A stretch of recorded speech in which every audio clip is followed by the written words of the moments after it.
Welcome back to another explainer. Today we're unpacking a really fascinating source text that completely flips the script on relationship dynamics and the psychology of desire.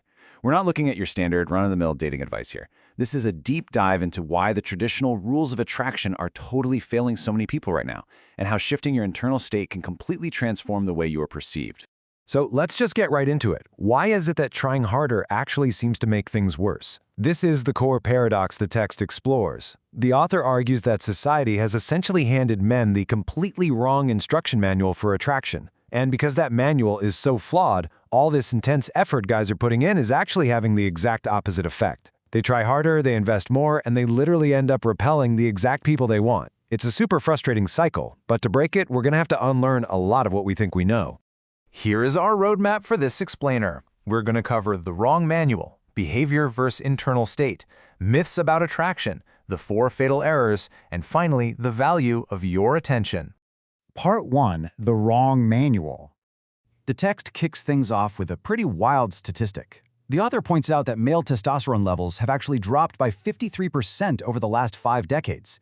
Now, whether you're looking at this from a purely biological standpoint or a cultural one, the author's main argument is that this drop mirrors a huge loss of naturally grounded masculine traits. Things like emotional stability, self-assurance, having a clear direction in life. The text argues that guys are basically losing their center, and to overcompensate for that internal void, they try mimicking external behaviors they read about online. And that brings us to a massive concept in this text: polarity. According to the author, attraction isn't something you can just negotiate with logic. It's an emotional, biological response that's triggered by the contrast between masculine and feminine energy. They argue that when you lose that internal groundedness and you just try to fake it using memorized dating techniques, you absolutely destroy that polarity.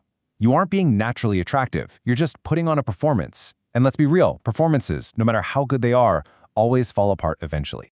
Moving on to Part 2. Behavior versus internal state.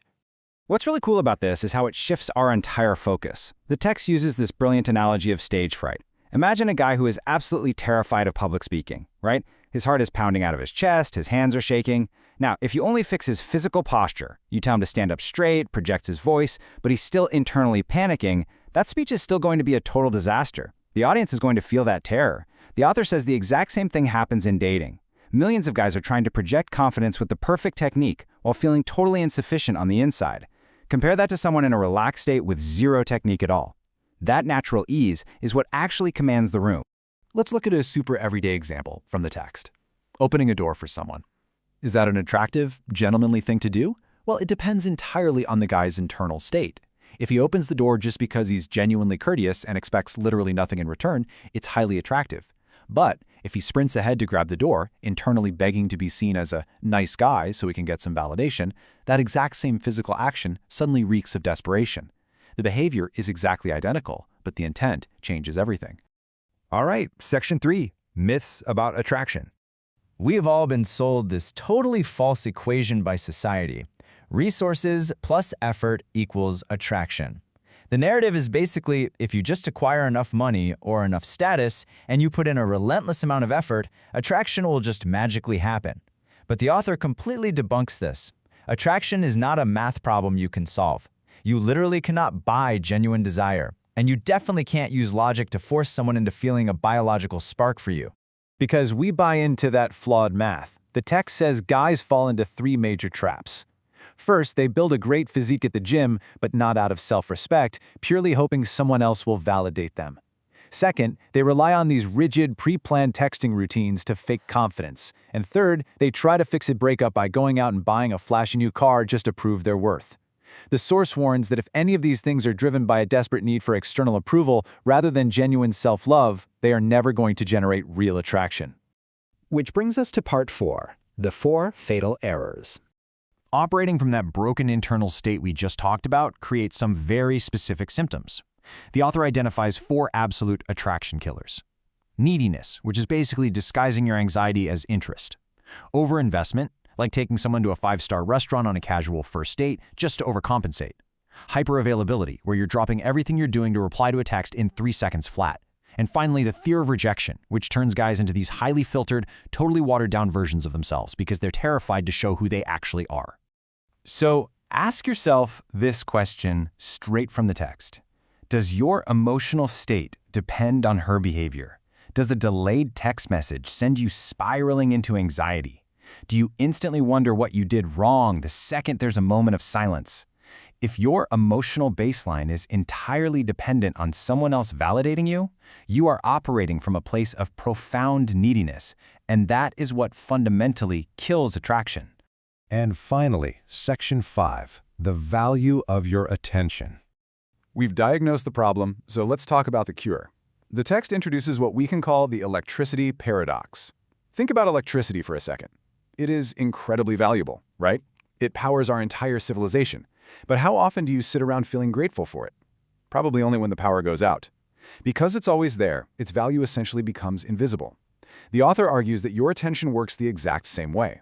If you give your time and energy away constantly, instantly and for free, it loses all of its perceived value. The big takeaway here is this: presence is valued so much more when there are actual periods of absence. Now, the author is super clear to point out that this is not some manipulative game. You don't just ignore someone for 3 days while nervously staring at your phone. That's just acting again. True absence naturally happens when you are genuinely busy living a rich, completely self-directed life. The author throws out this really sharp question that exposes the hypocrisy in how a lot of people date. Would you take your best friend to the same expensive restaurant on a casual first outing? Think about the pedestal you put people on.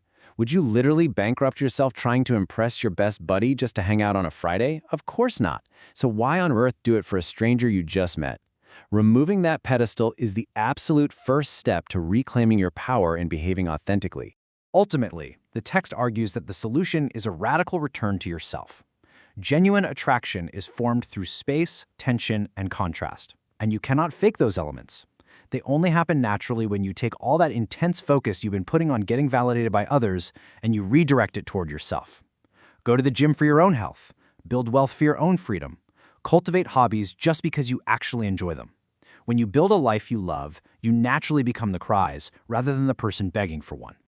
I want to leave you with one final thought to really chew on as we wrap up this explainer. Look at the very foundation of your actions. Are you building your life for yourself, or are you doing it just to be validated? If you stripped away the desire to be applauded, to be chosen by someone else, what would actually be left? Are your goals truly yours? Thank you so much for joining me to unpack this one, and I highly encourage you to take a hard look at your own internal state. Catch you next time.